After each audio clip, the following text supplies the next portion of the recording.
नमस्कार। हमने कहा था कि जो 3 काले कानून हैं इनको वापस लेना पड़ेगा। इसलिए कहा था क्योंकि हमें मालूम था कि 3-4 बड़े जो पूंजीपति हैं उनकी शक्ति हिंदुस्तान के किसानों के सामने खड़ी नहीं हो सकती, और वही हुआ। जो 3 काले कानून थे उनको अंत में रद्द करना पड़ा। ये किसानों की, मजदूरों की सफलता है, एक प्रकार से देश की सफलता है। मगर जिस प्रकार से ये कानून रद्द किए गए, बिना कोई डिस्कशन, पार्लियामेंट में इसके बारे में चर्चा नहीं होने दी, ये दिखाता है कि सरकार डिस्कशन से डरती है, और दिखाता है कि सरकार जानती है कि उन्होंने गलत काम किया, और सरकार डरती है। डिस्कशन जो हमारे किसान भाई शहीद हुए उनके बारे में है, वो जो 700 किसान जिन्होंने अपनी जान दी उनके बारे में डिस्कशन होना था। डिस्कशन ये भी होना था कि ये जो किसानों के खिलाफ कानून बनाए गए, इसके पीछे किसकी शक्ति थी, कौन सी शक्ति थी, ये क्यों किए जा रहे थे, क्यों बनाए गए। डिस्कशन एमएसपी पे भी होना था, और जो किसानों की समस्या है लखीमपुर खेरी, उस पे होना था। लखीमपुर खेरी और इनके जो होम मिनिस्टर हैं उन पर डिस्कशन होना था, वो तो सरकार ने होने नहीं दिया। मगर सरकार के दिमाग में थोड़ा सा कंफ्यूजन है।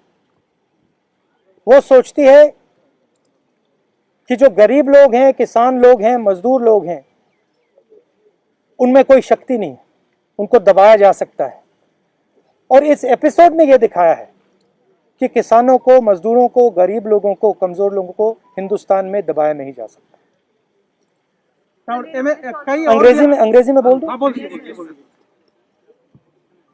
We had mentioned earlier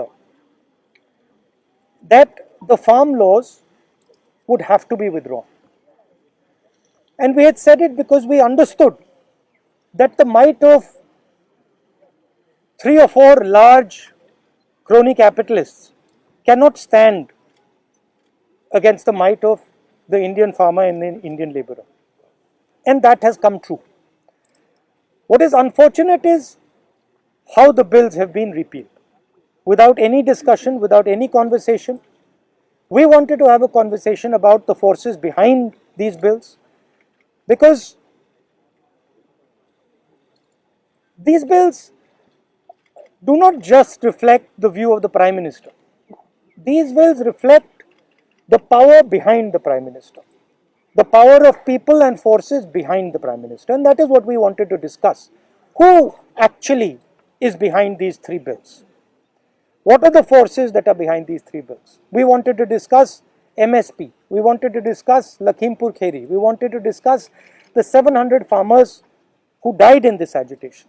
And unfortunately, that discussion has not been allowed.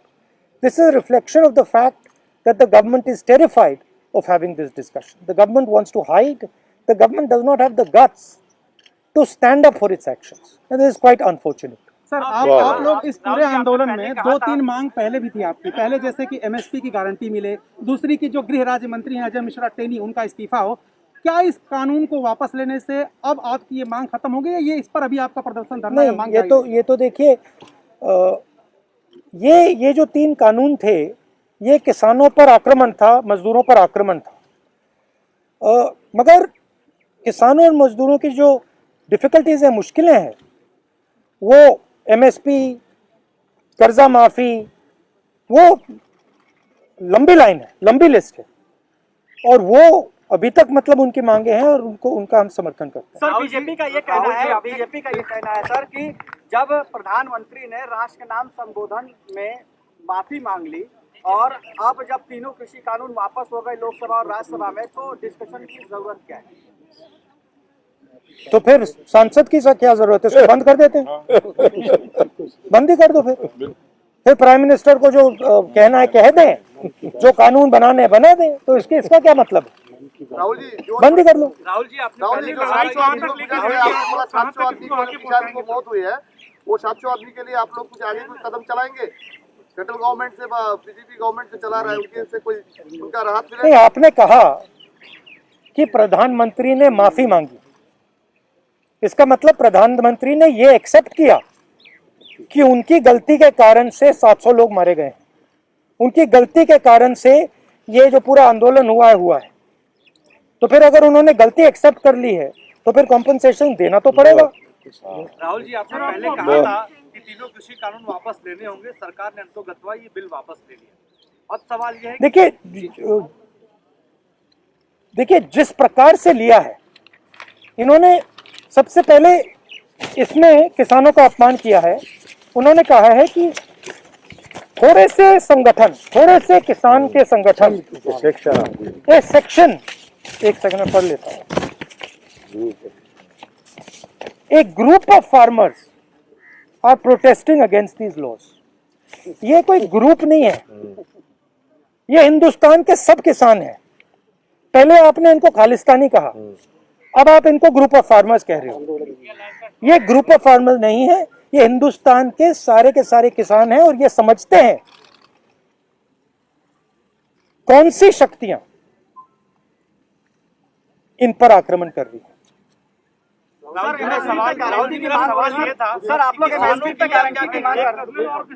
किसानों के लिए क्या की? क्योंकि जो किसान संगठन के नेता अभी भी बॉर्डर पर बैठे हुए हैं, राहुल गांधी जी क्या अपील करेंगे उन किसान संगठनों से? क्योंकि संसद में अभी नहीं, मैं किसान संगठन से क्या अपील करूंगा? उनसे कोई अपील करने की जरूरत नहीं है। मैं ये कह रहा हूं कि जिम्मेदार कौन है? जिम्मेदार किसान संगठन है क्या? उनने क्या गलती की है? उनके 700 लोग शहीद हुए हैं, उनको आपने मतलब 1 साल यहाँ बैठा रखा है, उनको घर नहीं जाने दिया। आपने कहा कि गलती मेरी है, तो फिर आप कॉम्पनसेशन दो ना, और जो इनकी मांगे हैं उनको पूरा करो, एमएसपी पूरी उनको दो।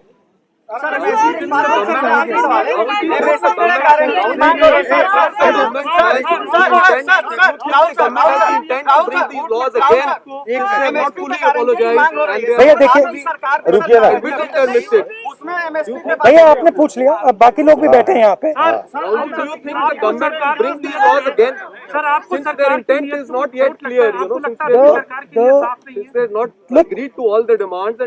Look, this is not an isolated event. This is the thing to understand. Just now, one of our journalists was asking me the question, why Parliament should exist. Right? He does not even understand the question he is asking. Because this entire instrument is captured by the same forces that are pushing the farm bill. It is the same forces that carried out demonetization. It is the same forces that put a floor GST. It is the same forces that didn't give any money to the poor people during COVID. So the question is not